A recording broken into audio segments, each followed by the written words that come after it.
பொதுச் செயலாளர் சகோதரி மதிவதினி அவர்கள் தங்கள் முன் தன் பேருரை ஆற்ற உள்ளார்கள். தலைமை கழகத்தினுடைய பேச்சாளர் முத்தையா அவர்கள் தோழர் அவர்களுக்கு சிறப்பு செய்கிறார்கள்.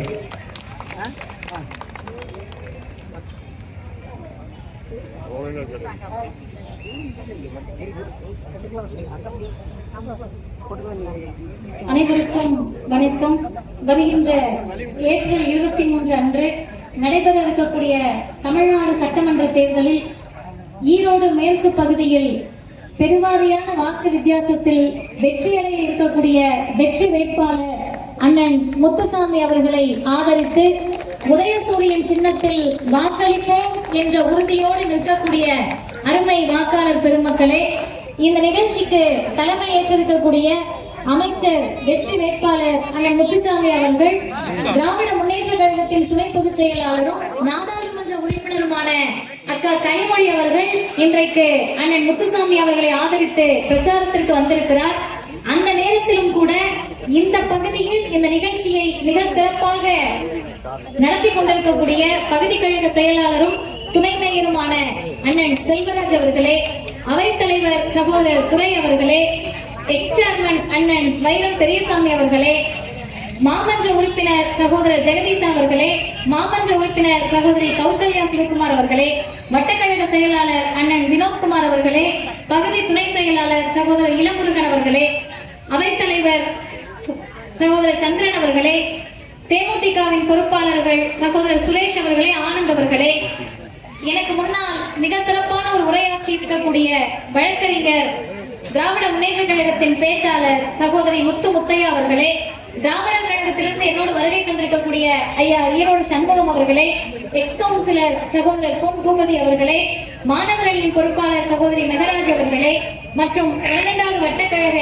நிர்வாகிகளே, தோழமை அமைப்புகளினுடைய மதச்சார்பற்ற முற்போக்கு கூட்டணியுடைய பொறுப்பாளர்களே, ஆங்காங்கே நின்று செவிமடுக்கக்கூடிய சகோதரிகளே, இந்த கடைசி வரிசையில மிக முக்கியமாக பல பிரச்சனைகள் அக்காமாரெல்லாம் பேசிக்கிட்டு இருக்கீங்க. அந்த பாட்டிமார்கள், அக்காமாரு, அம்மாமாரு எல்லாரும் செய்வோம். ஏன் நம்ம எல்லாம் சேர்ந்து நடத்துறோம் கேட்டீங்கன்னா, எதிரணியில் இருக்கக்கூடிய இன்றைக்கு பிஜேபிக்கு தமிழ்நாட்டில் இடம் கிடையாது என்று சொல்லக்கூடிய வகையில் பிஜேபியோட சின்னம் தாங்கி ஒருத்தர் ஈரோடு மேற்குக்கு வந்தா டெபாசிட் கூட அவர்களால் வாங்க முடியாது என்ற நிலையை ஏற்படுத்த வேண்டிய கடமை, பொறுப்பு நமக்கு இருக்கிறது. சென்னையிலிருந்து நான் வரேன். தொடர்ந்து தமிழ்நாடு முழுவதும் உதயசூரியன் சின்னத்தில் வாக்கு கேட்டு கூட்டத்துக்கு போறோம். அப்படி கூட்டத்துக்கு போறப்ப மீண்டும் முத்துவேல் கருணாநிதி ஸ்டாலின் தான் முதல்வராக வர இருக்கிறார். அவர்தான் முத்துவேல் கருணாநிதி ஸ்டாலின் ஆகிய நான் என்று பதவியேற்க இருக்கிறார் என்பதை சொல்லக்கூடிய கூட்டங்களை தான் பார்க்கிறோம். அதுக்கு என்ன காரணம்? திரும்ப முதல்வர் ஸ்டாலின் தான். யார் காரணம் கேட்டீங்கன்னா, இங்க நிற்கக்கூடிய பேசக்கூடிய என்னை போன்ற பெண்கள் தான் மீண்டும் உதயசூரியன் உதிப்பதற்கு காரணமாக இருக்க போறோம். நின்னு கேட்கிற நீங்க தான் காரணமா இருக்க போறீங்க. ஏன் கேட்டா, எனக்கு முன்னாடி நிறைய திட்டங்கள் சொன்னாங்க. அதுக்கெல்லாம் தாண்டி நான் ஒண்ணு சொல்றேன். பார்க்கிற போதே தெரிகிறது. நான் வந்த உடனே கேட்டேன், எவ்வளவு நேரமா நின்றுட்டு இருக்காங்கன்னு கேட்டேன். ஏன் கேட்டேன்னா, சுத்தி அண்ணனுங்க நிக்கிறாங்கல்ல, என் பக்கத்துல கீழே சைட்ல எல்லாம், இன்னும் 2 மணி நேரம் கூட்டம் நடந்தாலும் இங்க இருக்க ஒருத்தருக்கு பிரச்சனை இல்ல, ஆண்களுக்கு. ஆனா என் அம்மாவுக்கு அப்படியா, எங்க பாட்டிக்கு அப்படியா, என் அக்காவுக்கு அப்படியா, என் தங்கச்சிக்கு அப்படியா இல்ல. நீங்க வீட்டுக்கு போய் சமைக்கணும், பிள்ளைய சாப்பிட வைக்கணும், உங்களுக்கு வேலை இருக்கும், எல்லா வேலையும் நமக்கு தான் இருக்கும். சரி, இத்தனை வேலை பார்த்துருக்கோமே, எனக்காவது ஒரு நாள் இங்க இருக்க ஒருத்தர் சொல்லணும், வீட்டையில டீயை குடிச்சு இல்ல காப்பியை குடிச்சிட்டு நல்லா இருக்கமான்னு சொல்லியிருக்காரா? சொல்லியிருக்காரா? யார் வீட்லயும் சொல்ல மாட்டாங்க. டீல சக்கரை அதிகமா இருந்தா பாயாசம் மாதிரி இருக்கணுவாங்க, கசப்பா இருந்தா ஏண்டி உங்க அம்மா வீட்டுல தான் சொல்லி கொடுத்தாங்களா? அங்க பாருங்க, ரசிச்ச அக்கா, ஆமா அப்படிதான் அப்படிதான்றாங்க. வாழ்க்கையில் நன்றி என்ற சொல் ஆண்களுக்கு வந்ததே கிடையாது. எங்க ஐயாமாரெல்லாம் கோச்சுக்க கூடாது, அதான் உண்மை. நான் என்ன கல்யாணம் பண்ணிக்கல, பண்ணாலே எனக்கு அதான் நிலைமை. அப்ப நன்றியே சொல்ல மாட்டாங்களே, ஏன் சொல்ல மாட்டாங்கன்னு பார்த்தா, நம்ம கடமையா அது வடிச்சு கொட்டுறது நம்ம கடமையா. இந்த குழந்தைங்களை தூக்கி வச்சு நிக்கிறீங்கல்ல, இருக்கக்கூடிய ஆண்கள் இங்க அண்ணன் பாப்பாவோட வராது, அவருக்கு என்னைய பார்க்கணும்னு பிள்ளைய கூட்டிட்டு வந்திருக்காரு. நீங்க என்னைய பார்க்கலாம் பிள்ளைய கூட்டிட்டு வரல, வீட்டை என் பிள்ளைய பார்த்துக்க மாட்டாங்க கூட்டிட்டு வந்திருக்கீங்க. அதானே உண்மை. நமக்கு எக்ஸ்ட்ரா லக்கேஜோடய சுத்துவோம், அவங்களுக்கு அந்த பிரச்சனையே கிடையாது. ஏன் இதெல்லாம் நடக்குதுன்னு கேட்கப்ப இந்த சமூகம் சொல்லுச்சு, பெண்களுக்கு அது கடமை, பொம்பளைக்கு அது கடமை. நீ செய்யறதுலாம் நன்றி சொல்ல முடியாது. அப்ப உலகத்திலேயே ஒரே ஒரு மனுஷன் தாங்க யோசிச்சாரு நமக்காக. இவ்வளவு வேலை பாக்குறாங்க, என் சகோதரிக்கு நீ நன்றி சொல்லணும்னா என்ன, மாதம் 1000 ரூபாய் கலைஞர் மகளிர் உரிமை தொகையை கொடுத்து நான் நன்றி சொல்லுகிறேன் என்று நம் உழைப்பை அங்கீகரித்த ஒரே முதலமைச்சர் முத்துவேல் கருணாநிதி ஸ்டாலின் என்ற முதலமைச்சர் தான். உதயசூரியன் சின்னம் தான். சரி, 1000 ரூபாய் கொடுக்குறீங்களே, அந்த 1000 ரூபாய கையில கொடுத்தா வீட்டையா வந்து அப்படியே வாங்கிட்டு போனா கூட கேட்க நாதி இருக்காதுன்னு மாதமான அக்கவுண்ட்ல போடுறாங்க. 100 ரூபாய் 50 ரூபாய் மினிமம் பேலன்ஸ் எல்லாம் பிடிச்சாரு மோடி. பிஜேபி ஒன்றிய அரசு 50 ரூபாய் இருந்தா நமக்கு என்ன மாசம் 50,000 சம்பளம், 5000 6000 வாங்குறவங்க மினிமம் பேலன்ஸ் 5000 ரூபாயா இருக்கும். 100 ரூபாய் இருந்தா மினிமம் பேலன்ஸ் இல்லைன்னு பிடிச்சாங்க. காசை பிடிச்சு கொள்ளையடிக்கிறதுக்கு ஒரு கூட்டம் இருந்தா என் சகோதரிகள் அக்கவுண்ட்ல 1000 ரூபாய் மாசம் விழுகும்னு நம்மை அங்கீகரித்த ஒரே சின்னம் உதயசூரியனும் முத்துவேல் கருணாநிதி ஸ்டாலின் என்ற முதலமைச்சர் தான். சரி, மீண்டும் ஆட்சிக்கு வந்தா என்னென்ன செய்வீங்கன்னு கேட்டா எனக்கு பார்க்கறதுக்கே ஆச்சரியமா இருந்துச்சு. 2000 ரூபாய் கலைஞர் மகளிர் உரிமை தொகையை தர இருக்கிறார் தமிழ்நாட்டின் முதலமைச்சர். இந்த 2000 ரூபாய் யாருக்கு தெரியுமா பெரிய காசு?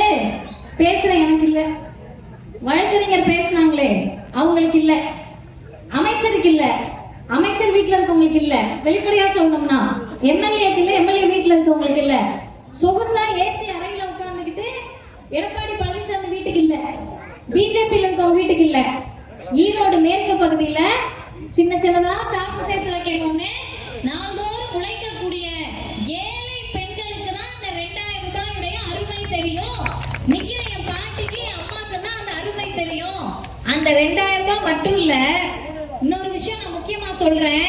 யாராவது அதிமுகல நின்னு யாரோ ஒரு பிள்ளை பேசிட்டு கேட்கலான்னு தெரியாதனமா நின்று இருந்தாங்கன்னா அவங்களுக்கு போய் சொல்லுங்க, பிஜேபியில இருக்கவங்களுக்கு போய் சொல்லுங்க, அவங்க வீட்டு பெண்களுக்கும் மாதம் 2000 தர இருக்கக்கூடிய சின்னம் உதயசூரியன் தான்.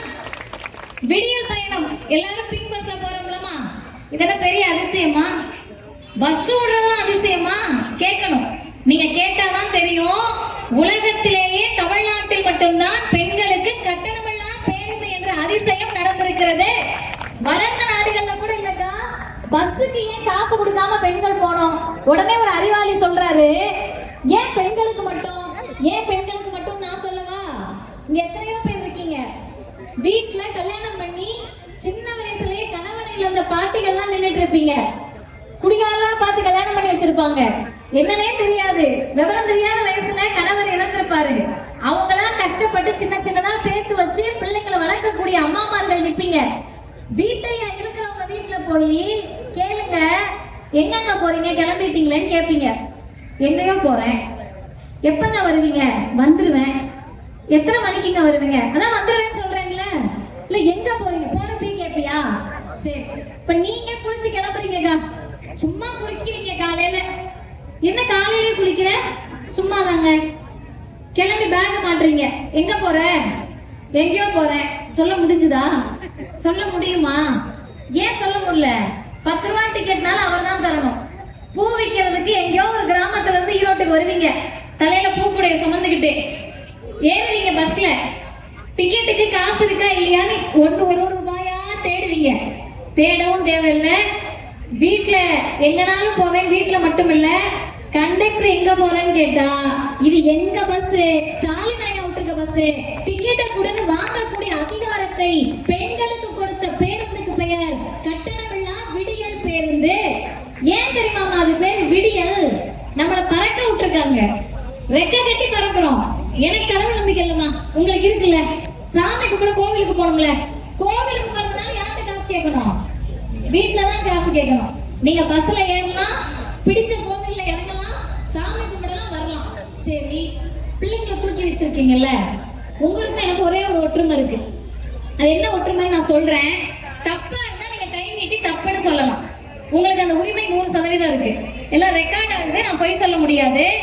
பெண்கள் மட்டுமல்ல, ஆண்கள் நின்று கேட்கிறவங்க எல்லாரும், நம்ம எல்லாருக்கும் ஒரே ஒரு ஒற்றுமை இருக்கு. அது என்ன ஒற்றுமைன்னு கேட்டா, தாத்தா படிக்கல, பாட்டன் படிக்கல, பாட்டி படிக்கல, பாட்டனும் தாத்தாவும் பாட்டி படிக்காத ஊர்ல என்னால படிக்க முடியாததெல்லாம் எப்படியாவது என் பிள்ளை படிச்சிடணும்னு நினைக்கக்கூடிய பெற்றோர்கள் தமிழ்நாட்டுல தான் இருக்கும். இங்க நிக்கிறவங்களுடைய நோக்கம் அதுதான். யாராவது இல்லைன்னு சொல்ல முடியுமா? என் பிள்ளை நடிகர் வண்டிக்கு பின்னாடி போய் செத்து போட்டுன்னு சொல்றவங்க யாராவது இருக்கீங்களா? என் பிள்ளை நடிகரை பார்க்க போய் செத்தாலும் பரவாயில்லன்னு சொல்றவங்க இருக்கீங்களா?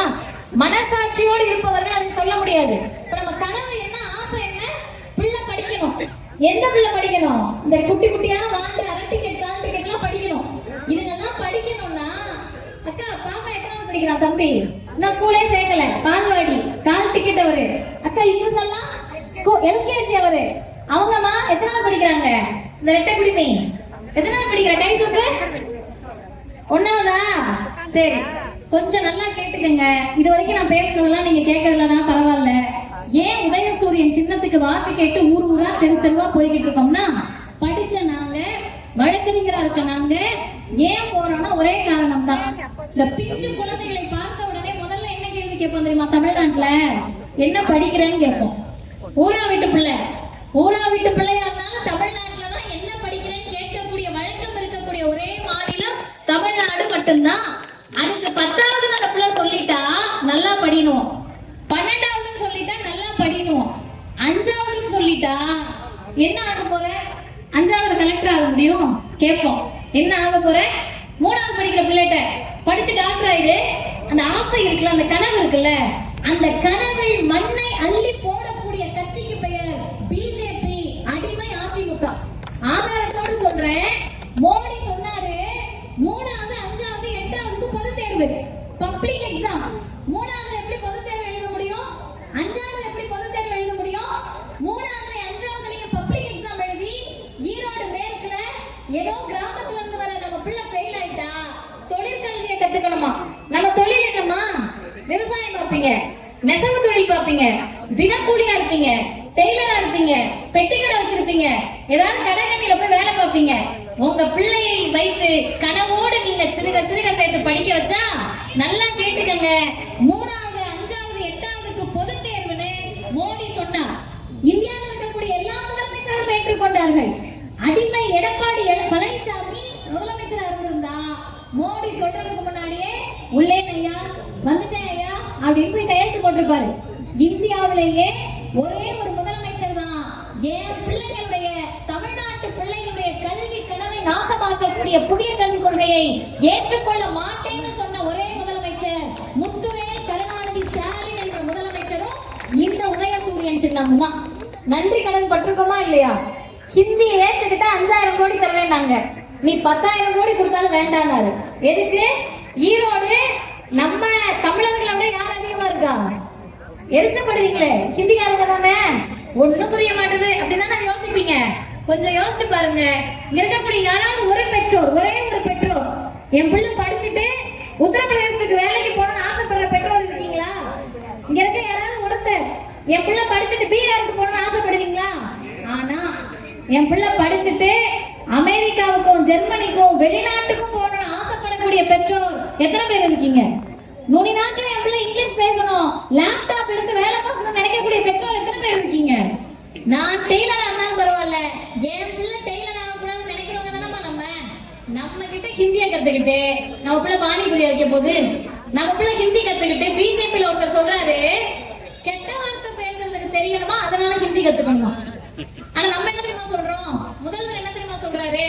இங்க நிக்கிறீங்கல்ல யாரோ ஒருத்தர், யார் கண்டா நாளைக்கே உங்க பொண்ணு காலேஜ் போனா மாதம் 1000 ரூபாய் புதுமை பெண் திட்டம். மீண்டும் முதல்வர் ஆனால் அந்த முதலமைச்சர் சொல்லுகிறார் 1000 ரூபாய் இல்லம்மா, நான் முதலமைச்சர் ஆன பிறகு உங்களுக்கு 1500 ரூபாய் புதுமை பெண் திட்டத்தில் தர இருக்கிறேன். சரி, 2000 ரூபாய் அம்மாக்கு, 1500 ரூபாய் பொண்ணுக்கு, தம்பிங்க நாங்க என்ன சும்மா இருக்கிறாங்கன்னு கேட்கிறாரு. தமிழ் புதல்வன் திட்டத்தில் மாணவர்கள், ஆண் மாணவர்களுக்கு 1500 ரூபாய், கணக்குப்படி வீட்டுல ஒரு அம்மாவும் காலேஜுக்கு போற ஒரு பொண்ணும் பையனும் தான் அந்த குடும்பத்துக்கு எத்தனை ரூபாய்? 5000 ரூபாய்.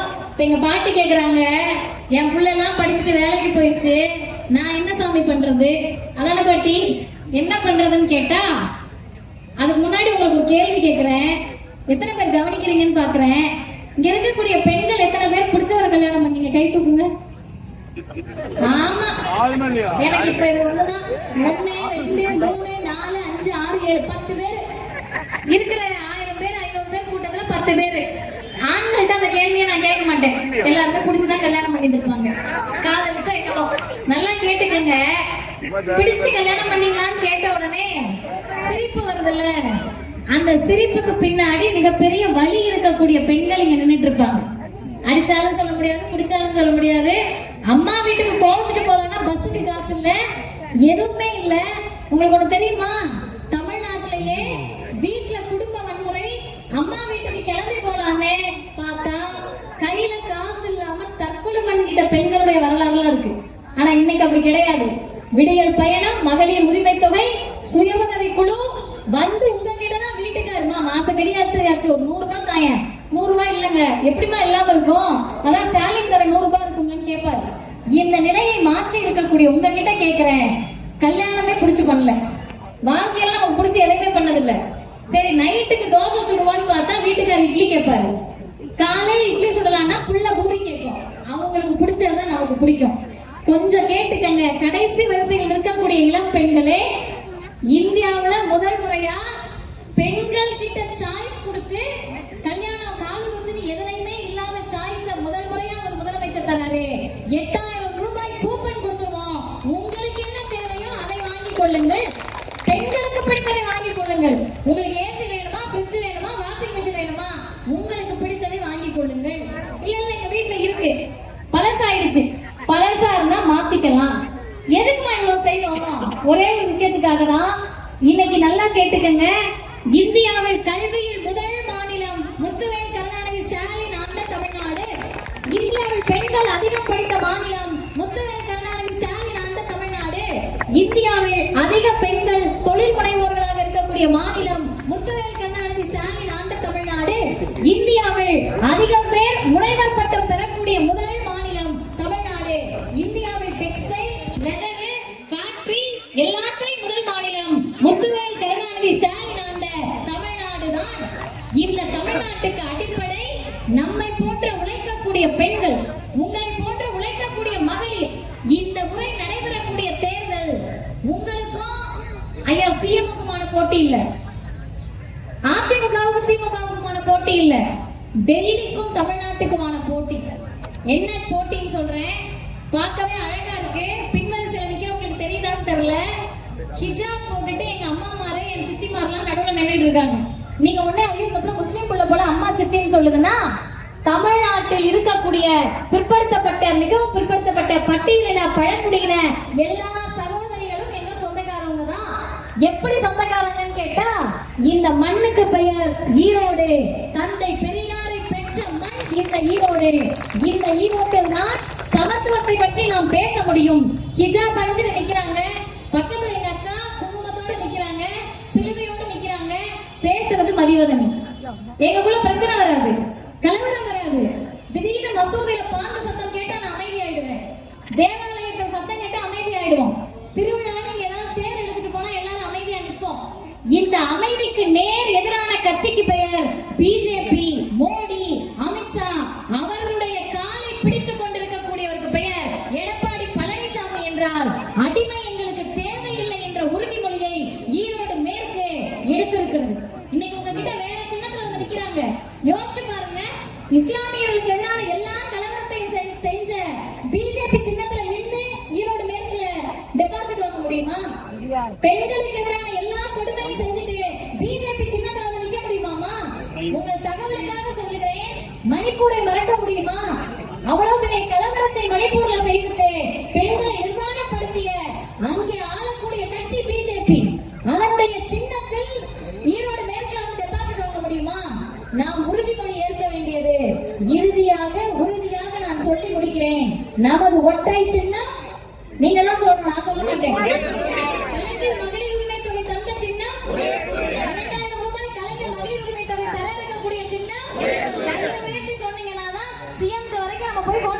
நம்மளுடைய ஈரோடு மேற்கு இப்படி இருக்கிறேன். புதுமை பெண் திட்டம் 1500 தர இருக்கக்கூடிய சின்னம், தமிழ் புதல்வன் 1500 தர இருக்கக்கூடிய சின்னம், 8000 ரூபாய் கூப்பன் தர இருக்கக்கூடிய சின்னம், விடியல் பயண திட்டம் தொடர்வதற்கு நாம் ஆதரிக்க வேண்டிய சின்னம், மீண்டும் இந்த பகுதியிலிருந்து அமைச்சராக அண்ணன் முத்துசாமி அவர்கள் வருவதற்கு நாம் வாக்களிக்க வேண்டிய சின்னம், பெண்கள் வாக்களிக்க வேண்டிய சின்னம், முத்துவேல் கருணாநிதி ஸ்டாலின் என்ற முதலமைச்சர் மீண்டும் முதலமைச்சர் அவருக்கு நாம் வாக்களிக்க வேண்டிய சின்னம். இப்ப நீங்க எல்லாம் கேட்கணும், ஏமா எதிர்த்த சின்னத்தை பேசிட்டு உதயசூரியனை பேசிட்டு இந்த நடிகர்லாம் வராரேன்னு. களத்தில் நிற்பவர்கள் தான் ரியல் ஹீரோ, தமிழ்நாட்டின் ஒற்றை ஹீரோ முத்துவேல் கருணாநிதி ஸ்டாலின் என்ற முதலமைச்சர் தான். அந்த மனிதர் ஒரு நாளைக்கு 7 ஸ்பாட்ல பேசுறாரு, இடையில மக்களை சந்திக்கிறாரு. திருவண்ணாமலையில ஒரு அம்மா சிஎம்மோட கையை பிடிச்சிட்டு அழுறாங்க, ஏமா உணர்ச்சி வசப்படுறீங்கன்றாங்க. ஏன் தெரியுமா, இன்றைக்கு நம்ம கிட்ட சிஎம் வந்தாருன்னா அவங்க எல்லாருக்கும் அந்த கண்ணீர் வரும். அந்த கண்ணீருக்கு பெயர் ஆனந்த கண்ணீர். அந்த கண்ணீருக்கு பெயர் காலங்காலமாக பார்க்காத பெண்களை பார்த்து பார்த்து பார்த்து எங்களுக்காக செய்யக்கூடிய இந்த கரங்கள் எங்களுக்கு மீண்டும் தேவை என்ற நன்றியை பெண்கள் இன்றைக்கு கண்ணீராக சொல்லுகிறார்கள். அதை வைத்து சொல்லுகிறோம், எதிரில் இருப்பவர்கள் டெபாசிட் இலக்கம். அந்த முத்துசாமி ஜெயிச்சிட்டாரு, பல தொகுதிகள் ஜெயிச்சவங்க தான் திருமணிக்கிறாங்க. அந்த முத்துசாமியின் வெற்றி உறுதியானது. உதயசூரியன் தான் ஈரோடு மேற்கில் உதிக்க இருக்கிறது, அதில் மாற்று கருத்து இல்ல. நாங்க எதுக்கு தெரியுமா வந்திருக்கோம், எதிரில் பிஜேபி சின்னத்துல நிக்கலாம்னு ஒருத்தருக்கு தைரியம் வந்திருக்குல்ல, பிஜேபி சின்னத்துல ஒருத்தருக்கு நிக்கலாம்னு துணிச்சல் வந்திருக்குல்ல, அவர்களுக்கு சொல்ல வேண்டும், ஏழை எளிய மக்கள் ஒருபோதும் பிஜேபியோடு நிற்க மாட்டார்கள். பிஜேபியோடு சேர்ந்து வரவர்களை ஈரோடு மேற்கே விரட்டி அடிக்கும் என்பதை சொல்லுவதற்கான தேர்தல் தான் ஏப்ரல் 23. அருமை வாக்காளர் பெருமக்களே, ஒருத்தரையும் போய் சொல்லுங்க, வீடு வீடா போய் சொல்லுங்க, மீண்டும் ஈரோடு மேற்கில் உதிக்க இருக்கக்கூடிய சின்னம் உதயசூரியன், உதயசூரியன், உதயசூரியன். நன்றி, வணக்கம். நன்றிகளை வட்ட செயலாளர் வினோத்குமார். சிறப்பானதொரு உரையை நிகழ்த்திய தோழர் அவர்களுக்கு மற்றும் கூட்டணி கட்சியை சார்ந்த அனைவருக்கும் எங்களது மனமான நன்றிகளை தெரிவித்துக் கொள்கிறோம். பகுதி கழகத்தினுடைய இளைஞர் அணி துணை அமைப்பாளர் தம்பி ஆனந்த் அவர்கள் தோழர் அவர்களுக்கு மரியாதை செய்கிறார்கள்.